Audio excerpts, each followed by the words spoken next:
Friends, अपने इस video में हम बात करने वाले हैं Indian railway finance corporation limited की। आज के दिन आप देखेंगे तो शेयर में बहुत अच्छी खासी तेजी आई है। 3.15% की तेजी दिखाया है और 3 डिजिट में घूम रहा है, यानी कि बहुत अच्छे खासे लेवल में दिखाई दे रहा है।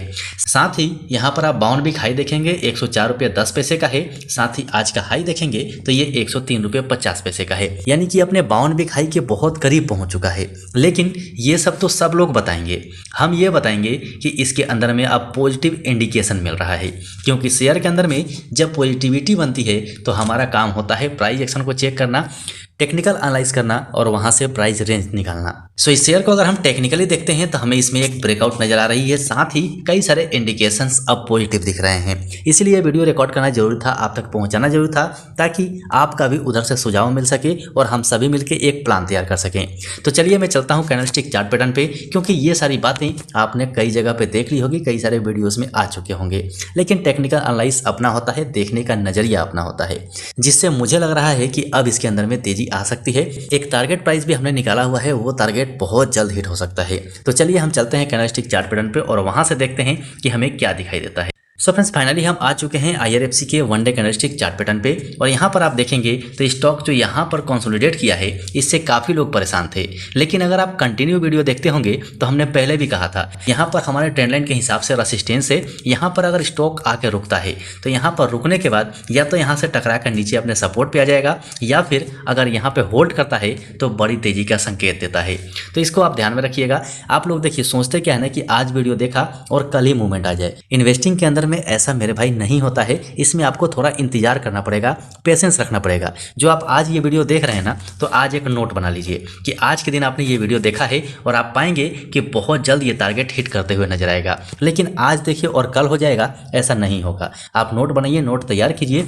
जो एनालाइज हम करते हैं उससे सीखिए कि क्या देख के हम एनालाइज कर रहे हैं। उसके बाद आपको पता चलेगा कि इन्वेस्टिंग में कुछ समय लगता है, उसके बाद आपको टारगेट मिलता है। तो यहाँ पर देखिए, यहाँ पर इतने दिनों से कंसोलिडेट कर रहा है, क्योंकि एक कैंडल एक दिन का है। तो आप जोड़ सकते हैं कितना दिन है, लगभग 10-15 दिन का समय हो चुका है और इसी जगह पे स्टॉक घूम रहा है। और आज से लगभग 10 दिन पहले जो हमने वीडियो बनाया होगा, वो देख के आपने सोचा होगा कि यहाँ पर अब मूव मिलेगी, तो कहाँ से मूव मिलेगी, इन्वेस्टिंग है, यहाँ पर इंतजार करना पड़ेगा। अब देखिए, यहाँ पर हमने एक और ट्रेंड लाइन मार्क किया था, इसका हमने सपोर्ट मार्क किया था कि यहाँ से कहाँ से सपोर्ट ले सकता है। देखिए यहाँ से सपोर्ट लिया है कि नहीं, आप खुद ही देखिए।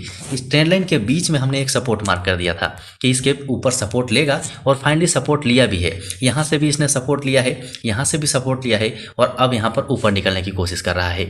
अब यहाँ पर हमें क्यों लगता है कि यहाँ पर ब्रेकआउट हुआ है, चलिए मैं आपको दिखा देता हूँ, यहीं से दिखा देता हूँ कि हमें ब्रेकआउट क्यों लग रहा है। यहाँ पर जो इसका कंसोलिडेशन जोन था, उसका ब्रेकआउट मुझे दिखाई दे रहा है।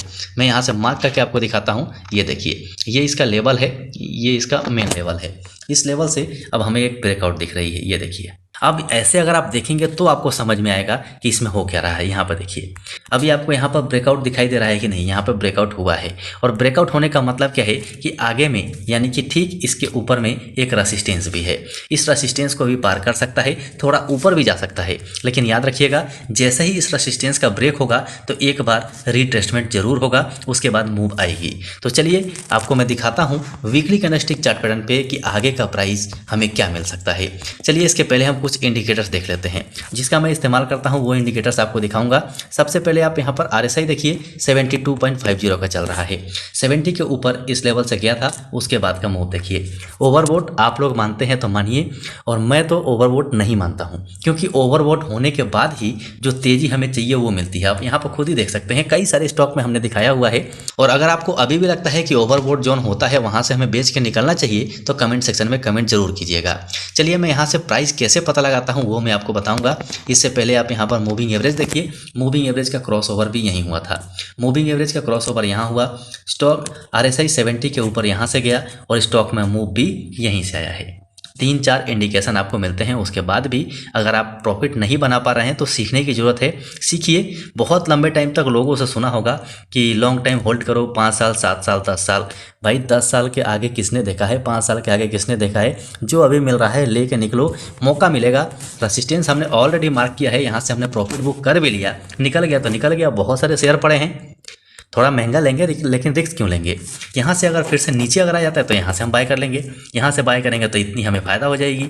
तो ये सब सोच के हम यहाँ पर इन्वेस्ट करते हैं। चलिए अब वीकली कैंडलस्टिक चार्ट पैटर्न में आपको दिखाता हूँ। वीकली कैंडलस्टिक चार्ट पैटर्न के हिसाब से भी आप देखेंगे तो जबरदस्त तेजी में दिखाई दे रहा है। इसका RSI 85 के ऊपर जा चुका है, यानी कि बहुत लंबे टाइम आपको मूव नहीं मिलेगी। एक मूव, दो मूव, तीन मूव जरूर मिलेगा, लेकिन ब्रेक स्टॉक के अंदर में लगेगा क्योंकि इसका RSI 85 के आसपास है। थोड़ा सा प्रॉफिट बुकिंग आएगा, उसके बाद फिर से मूव मिलेगी। अब यहाँ भी आप देख सकते हैं 70 के ऊपर क्रॉसओवर यहाँ हुआ पहली बार और यहाँ से स्टॉक ने जंप किया, लेकिन 70 के बाद यहाँ पर स्टॉक भी एक लेवल में रहा, RSI भी एक लेवल में रहा। यहाँ पर एक टाइम के लिए 50 के नीचे आया भी था, लेकिन फिर से 50 के ऊपर गया और उसके बाद देखिए फिर एक बार यहाँ से 70 के ऊपर गया, उसके बाद मूव देखिए। तो 70 के ऊपर जो है इंपॉर्टेंट चीज़ है मेरे हिसाब से। सब आदमी का देखने का नज़रिया अपना अपना है। मेरा नज़रिया ये है, मैं अपने इस नज़रिए से देखता हूँ। यहाँ भी देखिए, यहाँ भी आपको ब्रेकआउट देखने को मिलेगा, ब्रेकआउट हुई है। अब बात कर लेते हैं कि इसमें हम प्राइस कैसे निकालेंगे। मैं तो इसके मूवमेंट के हिसाब से प्राइस निकालता हूँ। इसके पहले भी मैंने आपको बताया हुआ है कि कैसे निकालता हूँ। मेरे निकालने का तरीका सेम है। जहाँ पर कंसोलिडेशन फेज आया, वहाँ से जो जंप आया, ये मेरे लिए एक प्राइस होता है। फिर आप देखिए यहाँ से एक कंसोलिडेशन जोन रहा और फिर लगभग इतना ही मूव यहाँ से आया है। तो मैं फिर से अब यही समझता हूँ कि अभी जो कंसोलिडेशन जोन चल रहा है, यहाँ से भी लगभग इतना ही मूव आएगा। आपके लिए मैंने पहले से ही मार्क कर रखा है, यहाँ से मैं आपको दिखा देता हूँ। यहाँ से अगर ये आता है, ये देखिए, ये जो इसका लास्ट पॉइंट है ये, तो यहाँ से अगर ये मूव आता है तो मेरे हिसाब से अब ये 111 रुपये 30 पैसे तक आ सकता है। यानी कि फर्स्ट टारगेट ये 111 रुपये का हम लेके चल सकते हैं। देखिए हमेशा ये एक जोन में मिलेगा। आप कभी भी सिंगल लाइन सपोर्ट रेसिस्टेंस मत मानिएगा। ये एक जोन होता है, उस जोन में आपको मिलेगा। 111 का टारगेट है तो 110 भी हो सकता है, 112 भी हो सकता है। तो ये आप मन में रख के चलिएगा। लेकिन सपोर्ट रेसिस्टेंस हमारे पास है तो इतना सोचने की ज़रूरत ही नहीं है। सो इसके ऊपर में ध्यान रखिए। अगर आप चाहते हैं कि यहाँ से कम टाइम के लिए, यानी कि थोड़े टाइम के लिए 10-12% लेकर निकालना चाहते हैं, तो मेरे हिसाब से ये एक अपॉर्चुनिटी हो सकती है। लेकिन आप अपना एनालिसिस जरूर कीजिएगा। इसी को अगर हम मंथली कैंडलस्टिक चार्ट पैटर्न में देख लें तो यहाँ पर आप पाएंगे कि इसका 89 का RSI हो चुका है। सो फ्रेंड्स, ये तो बात हमने कर ली टारगेट प्राइस की। लेकिन अगर हम सपोर्ट की बात करें तो one day candlestick chart pattern के हिसाब से हम देख रहे हैं कि हमारा जो इंपॉर्टेंट सपोर्ट है अभी लगभग 96 का देखने को मिल रहा है। ये वाला लाइन, ये वाला हमारा सपोर्ट क्यों है? क्योंकि ये देखिए यहाँ से रिवर्सल आया है तो यहाँ पर हमारा सपोर्ट रहेगा। ये हमारे लिए इंपॉर्टेंट सपोर्ट है। अभी के लिए इस सपोर्ट को हम मान के चलेंगे, लेकिन ट्रेंड लाइन हमारे पास है। ट्रेंड लाइन का ब्रेकआउट होता है तब हमारा ये सपोर्ट रहेगा, और ये सपोर्ट अगर ब्रेक होता है तो हम होशियार हो जाएंगे, क्योंकि यहाँ से गिरावट मिल सकती है। सो फ्रेंड्स, ये सब बातें आप तक पहुंचानी थी, ये हमारा अपना मानना था। अगर वीडियो में कुछ समझ में आया हो तो वीडियो को पक्का लाइक कर दीजिएगा और अपने दोस्तों को शेयर भी कर दीजिएगा। आपके मन में जो चल रहा है वो मन की बात कमेंट सेक्शन में कमेंट जरूर कीजिएगा। अभी के लिए वीडियो में इतना ही, फिर मिलते हैं दूसरे वीडियो में।